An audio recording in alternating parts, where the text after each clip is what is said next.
In this session, we will be talking about architectural frameworks. This is going to be a continuation of the previous session. In previous session, we mostly talked about the general concept of architecture and architectural frameworks. We also explained what enterprises are and what's the relationship between enterprise architecture and architectural frameworks in general. In this session, we will mostly talk about a particular type of enterprise architecture framework that it is called the Open Group Architectural Framework, TOGAF. Let's start with the general concept of architectural frameworks. What should an architectural framework contain? Basically, what it has and what it can do for us. A foundational structure or a set of structures which can be used for developing a broad range of different architectures. These architectures could be of data architecture, business rules architecture, or other types of architecture throughout the organization. It should contain a method for designing and information systems in terms of a set of building blocks and for showing how the building blocks fit together. So basically it's supposed to give you some sort of methodology on how to put together a certain building blocks in order to achieve the architectural goals. Along the way, it will probably need to provide you with some tools and building blocks itself to use. It should contain a set of tools and provide a common vocabulary. So just like every other occupation, a plumber, let's say a plumber needs some tools in order to perform their job. An architect also needs some tools and also a common vocabulary. That means when two architects talk to each other, they need to understand each other. When they reference to a certain thing, it has to be a common understanding of what that thing is. It's basically about the semantics and the meanings of things. It should also include a list of recommended standards and compliance products that can be used to implement the building blocks. And now let's see what's enterprise architecture. Enterprise architecture is basically can be put into, as you can see in this image, in three parts. At the top, you can see business architecture, so how the business operates and all the processes involved in operation of the business is to do with the business architecture. And it's about how the business meets its strategy and goals. At the bottom side, you can see information systems architecture, that it's split to two parts, applications architecture and data architecture. This part is more about supporting the business and supporting the business strategy and goals. So you need to provide some services, have some applications and data in order to support the business operations. And as you can see at the bottom of this hierarchy, you have technology architecture. This is mainly where your infrastructure is, all the hardware and also firmware within the organization that makes it possible for applications and data to run. So it basically is about how the technology fits together. Now, stepping forward, one of the architectural frameworks that we promised to talk about, and most of this unit is based on, is the Open Groups Architectural Framework, known as TOGAF. TOGAF is an architectural framework, and it provides the method and tools for assisting in the acceptance and production, also the use and maintenance of an enterprise architecture. So you design an enterprise architecture and put it in production and also maintain this enterprise architecture using the TOGAF. So basically TOGAF is based on an iterative process model, a reusable set of existing architectural assets and tools, building blocks. It also supported by architectural best practices. So it will tell you what are the best way of doing all the things we're supposed to be doing. Now, using TOGAF with other frameworks is another issue. So you could probably heard in our previous sessions talking about Zachman framework and so on, and how these things actually can fit into TOGAF. The good news is the TOGAF is a generic framework, and it is expected that the architecture will adopt and build on top of TOGAF to create an organization-specific framework. So what it's trying to say is that TOGAF is generic and is also expandable. Every organization has to build on it and makes it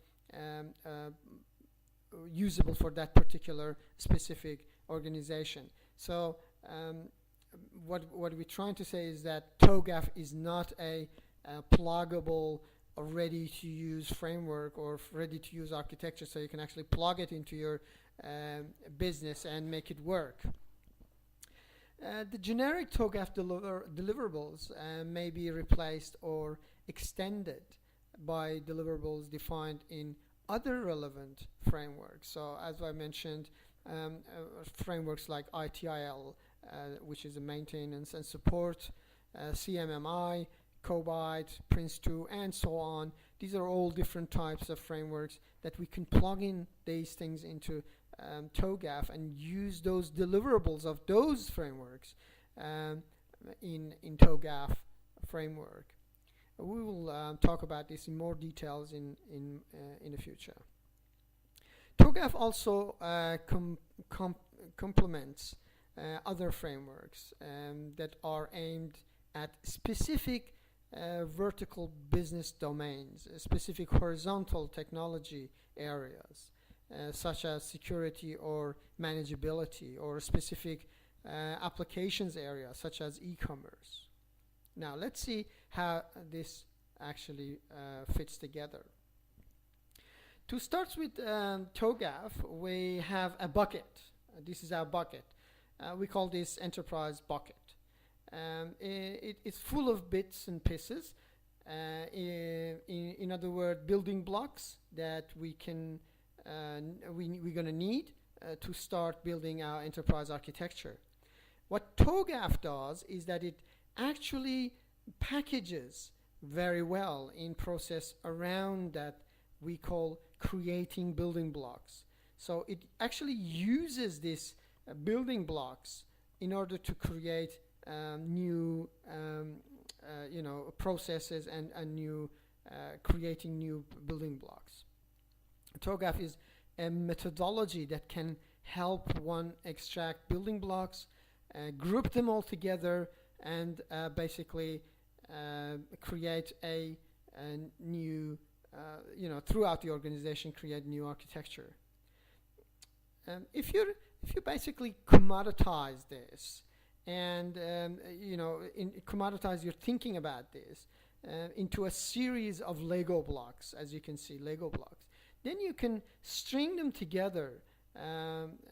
These Lego blocks in a way that you basically desire, thereby creating a differentiator. So you basically create a new way of things looking, as you can see here, or new ways of things working together by putting them together in a certain order that you would desire. So with that in mind, let's have a quick example. If we're looking at a series of building blocks that we want to assemble together, TOGAF takes you through identifying these building blocks and then string building blocks on top of each other and then begin to build your customized series of building blocks and what it refers to as a differentiator. In other words, how do these things get together and string together and in a coherent way? So Get a realistic, a real life example. Something like how to make an instant coffee. That's a very simple example that we could refer to in this case. So what happens for building a instant coffee? What do we need? We need ingredients. So these ingredients say water, instant coffee, sugar, cream, flavor, and so on. Some of them optional, some of them necessary.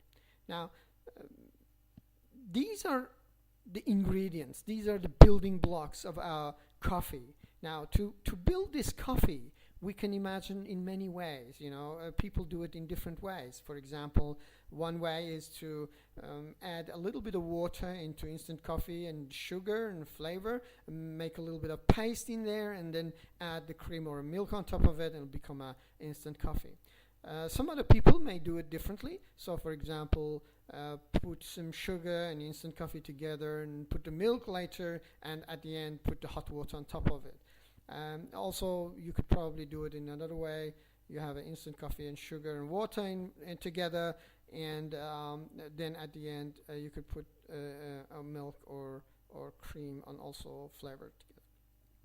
So all these methods, 1 method, 2 method, 3, they're all talking about how these ingredients, these functions get together, and also it becomes a process, a different process, and that's what we call them differentiators. So these are differ from each other in a way that they are actually arranged and string together.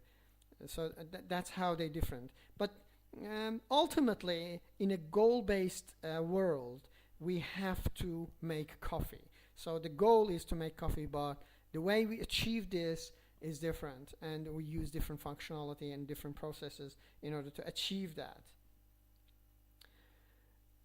Organizations in real world also work in the same way, use the same pattern. Okay, let's say how this works. Let's say we have the bucket here.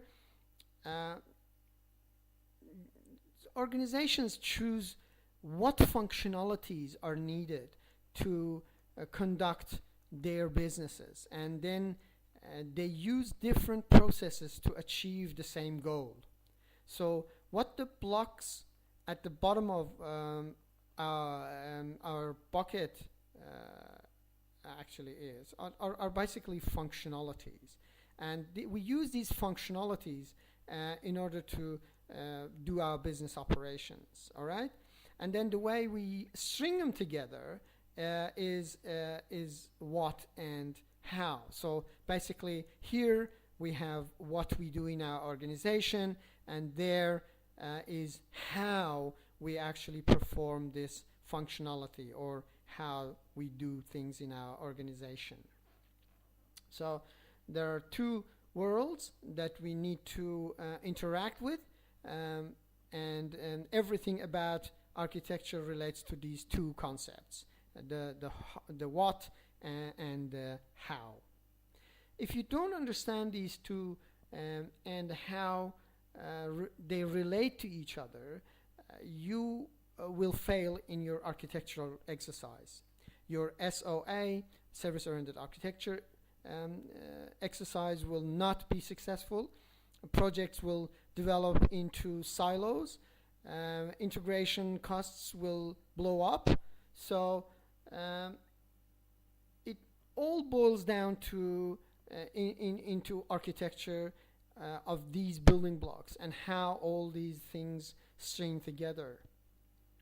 Therefore, ultimately, what sits on top is called a process, and what sits on the bottom is called function. All right? In other words, what should be done is function, and how we do these things is our process.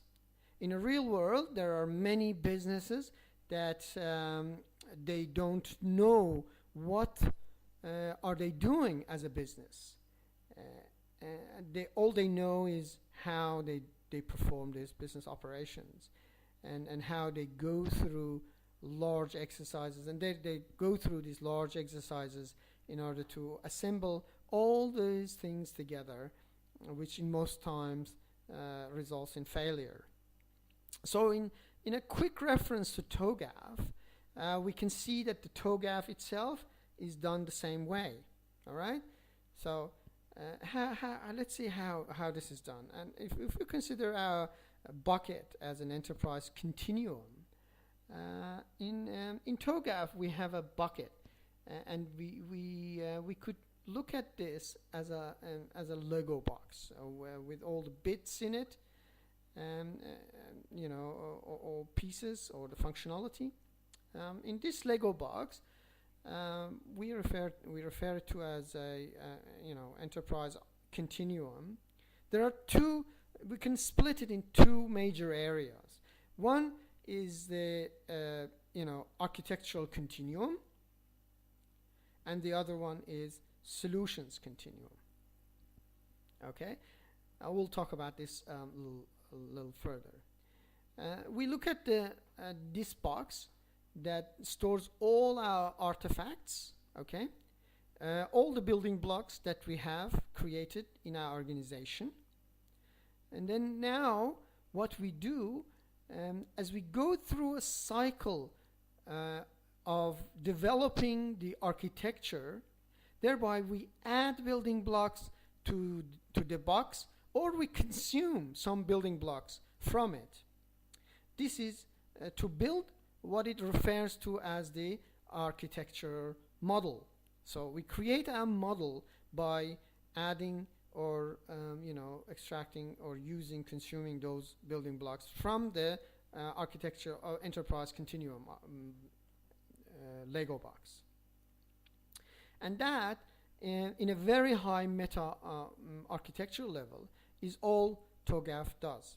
It gives you a lot of tools and so on along the way, but ultimately is about building blocks, a method, and deliverables. Yeah. Okay. So the building blocks sit here, a method that you actually create, or the way you actually creating your architectural model. The most important innovation of TOGAF is the bucket of the building blocks at the bottom, and sometimes referred to as the content framework. So that's what we call a content framework. This content framework is a meta model to help you identify what type of building blocks you are going to need. Here's an example. Let's say how we actually work this out. Let's say we have an application, okay, and we need to determine what processes does this application automate. Okay, to do that, this way it gives us a semantic view of the what architecture landscape looks like, and this is referred to as the meta model. Okay, so we have an application. We need to know what processes this is automating, and then it is, of course, the application will require the data, and process actually contributes to this data. And this whole communication and this whole little mini architecture is our meta model, right? So basically, the place to start the architectural exercise is to create a meta model. And this is a good place to start. Why? Because it tells you what information you need for your architecture. However, the problem is often people look into tools to provide them with some automation without first understanding their own information or architecture discipline. Because what basically TOGAF is saying is, don't waste your time building content meta models. You just don't go in content meta model, you create your own. what do? We have got a standard one for you, all right? And then now we'll be talking about these standard meta models that TOGAF is providing. Okay, these meta models you can extend upon depending on how your understanding of your business is and how your business is actually operating. Now, getting back to the enterprise continuum, you can categorize these building blocks into different things. For example, at this level, you have a functional architecture as your highest level of meta model. Next is the common systems architecture, and this one is referred to as industry architecture, and finally the organizational architecture. So you have different types of architecture available to you. This is meta models that the TOGAF is providing, that starts from very generic one down to less and less generic and more specific. So common systems architecture, like security architecture and so on.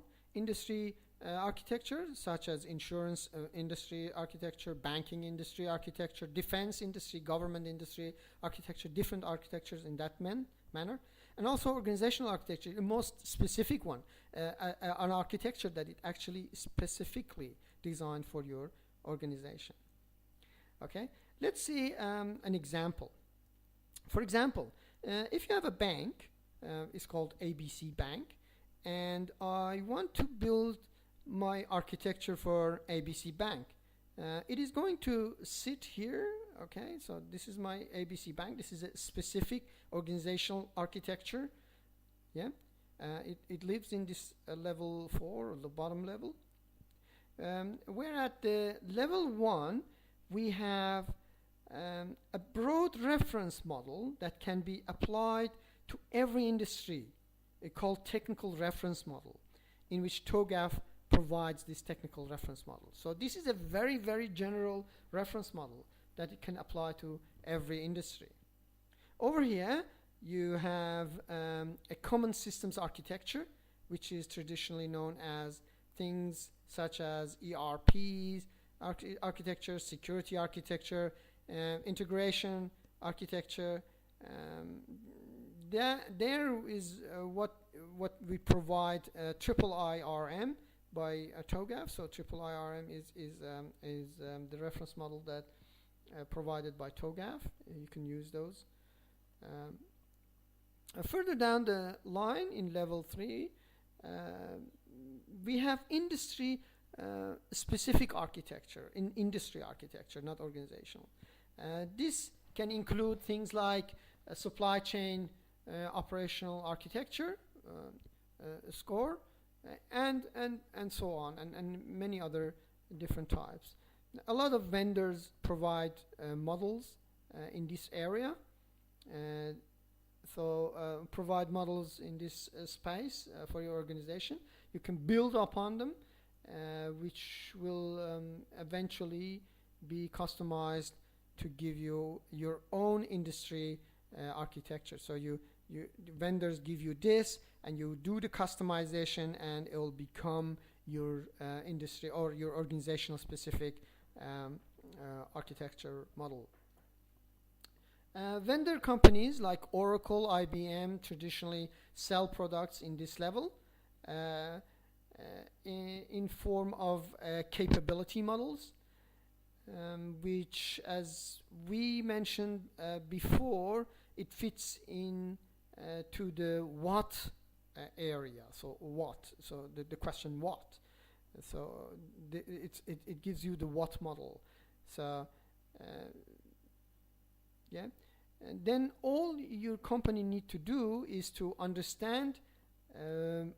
So your company need to understand from your business perspective, what are your differentiators? What are the things that you need to change in order to, in other words, what makes ABC Bank different from ZY, XYZ Bank and so on. And they both want to, went to the same vendor. They bought the same set of building blocks, but all they needed to know was the what, and then the process. They have different processes that makes them different from each other, and that's what we call them differentiators. Vendors don't necessarily sell or advertise differentiators, so they don't really create sell these differentiators. They basically sell the industry specific architecture, and then every organization has to do modification and also customization in order to make it work for them. Yeah. So going back to our bucket, yeah, we went through the exercise of categorizing all of the building blocks from the most general to most specific. This is across the architectural continuum as well as the solutions continuum. All right. So this is our architectural continuum, and this is our solutions continuum. All right. So as we can see, we have different type of solutions. At the bottom, where our solutions are, solutions continuum is, I can have a product and solutions. I can have common solutions. I can have solutions for a particular industry, and also I can have organizational solutions. So this, while this whole space is a solutions space, right? And later we'll talk about how it relates to the solution architecture and how it fits in to the picture. So this is the bucket, okay, that we know that we now work with. So where does the reference model actually fits into this? If I have a meta model, and my meta model tells me that the types of building blocks that I have, these are the type of building blocks that I have. Yeah, we can say that a reference model is merely a commonly used building blocks. So as I iterate through a cycle, this cycle, so of building architecture for my company, I'm going to take certain building blocks and cluster them together. Okay, so yeah, right. Okay, let's see how we do that. Okay, so I get the building blocks, I cluster them together, and so this is the block that this is the block that we now work with. So where does the reference model fits? I have a meta model, and my meta model tells me what type of building blocks I'm going to need, and then we can say that the reference model is merely a common use building blocks. So as we iterate through them, then I'm going to take the certain building blocks and put them together. Okay, so this is my say on the top, let's say on the top, yeah, this is my composite service layer, this is my business services layer, and this is my informations services layer. Okay, now that we know that, let's say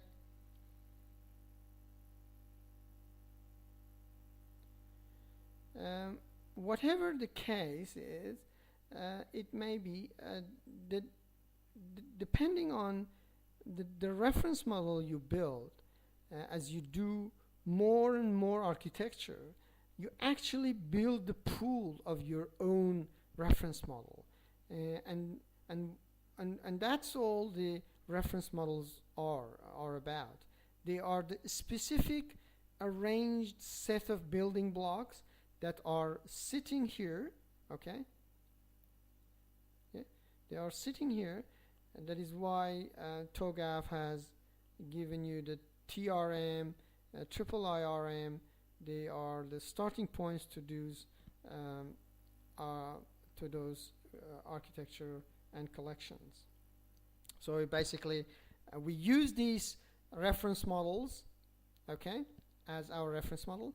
We take out some building blocks, we arrange them the way we want them, and then we create our own reference model. So these are our specific reference models, specifically designed and arranged and stringed together for our organization. This means that we can apply any reference model into the structure, and you can slot other reference models from other organizations, for example, Department of Defense, DoD reference models, or other depending on different industries. Those are synergetic. They are almost semantically the same. They're doing the same things. That's why you can actually plug in other reference models into your reference model if they actually fit into your organization. Okay, TOGAF allows us to do that. All right. And what TOGAF is ought to do is to abstract itself away from very specific alignments within certain industries. So it is almost like a meta-architectural framework layer. Okay, so this creates your meta-architectural framework and allows you to do your specific architectural framework. So far we've been looking at this. This is a more graphic way of putting it. So these are the layers that we were talking about. Yeah. Okay. And then this is my meta architecture, and this is my specific architecture, right? Okay. So far we managed to describe the TOGAF framework in details, but now how are we going to use these blocks? That's another question for the next session. This will require a modeling method, as we mentioned in previous lectures, and this modeling method is provided by TOGAF, and TOGAF has a modeling framework called Architecture Development Model, ADM, and we will talk about ADM in much more details later. Thanks for listening.